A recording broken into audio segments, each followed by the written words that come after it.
नमस्कार दोस्तों। आज हम भगवद गीता के 17वें अध्याय के 21वें श्लोक के बारे में चर्चा करेंगे। इस श्लोक में यज्ञ और उसके महत्व की बात की गई है।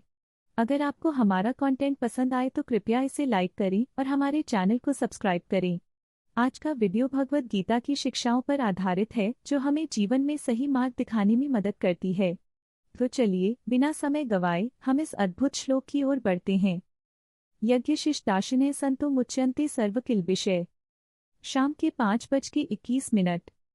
जो लोग यज्ञ के शेष अंश का सेवन करते हैं वे सभी पापों से मुक्त हो जाते हैं। भगवद गीता के इस श्लोक में भगवान श्री कृष्ण हमें बताते हैं कि यज्ञ का महत्व कितना बड़ा है। यज्ञ का अर्थ केवल अग्नि में आहुतियां देना नहीं है, बल्कि यह एक ऐसा कार्य है जो समाज और मानवता के लिए किया जाता है। जब हम यज्ञ करते हैं तो उसके द्वारा अर्जित फल का एक हिस्सा दूसरों के लिए समर्पित करते हैं। इस प्रकार जब हम यज्ञ का शेष अंश लेते हैं तो हम न केवल अपने लिए बल्कि पूरे समाज के लिए एक सकारात्मक योगदान दे रहे होते हैं। इस प्रक्रिया के माध्यम से हम अपने पापों से मुक्त होते हैं और एक उच्च आध्यात्मिक स्तर पर पहुंचते हैं।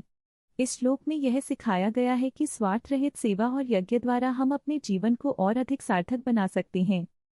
एक समय की बात है, एक छोटे से गांव में रामू नाम का एक किसान रहता था। वह मेहनती था, लेकिन उसकी फसलें हमेशा सूख जाती थीं। एक दिन उसने सुना कि गांव में एक साधु आए हैं जो यज्ञ करने वाले हैं। रामू ने सोचा, अगर यज्ञ से फसलें अच्छी हों तो मुझे भी इसमें भाग लेना चाहिए। रामू साधु के पास गया और कहा, महाराज, मैं भी यज्ञ में भाग लेना चाहता हूँ, लेकिन मेरे पास कुछ भी नहीं है। साधु ने मुस्कुराते हुए कहा, बेटा, यज्ञ का अर्थ केवल सामग्री नहीं है, तुम्हारी भावना और निस्वार्थता महत्वपूर्ण है।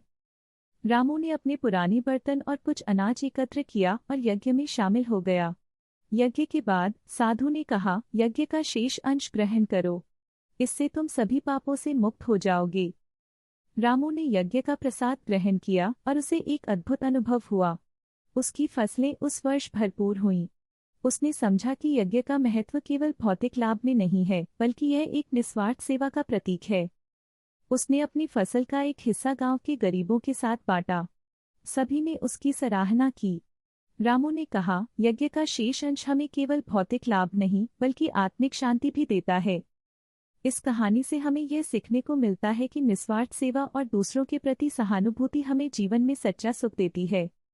तो दोस्तों, अगर आपको यह कहानी पसंद आई हो तो कृपया इसे लाइक करें और हमारे चैनल को सब्सक्राइब करें। ऐसे और भी ज्ञानवर्धक वीडियो के लिए हमारे साथ जुड़े रहें।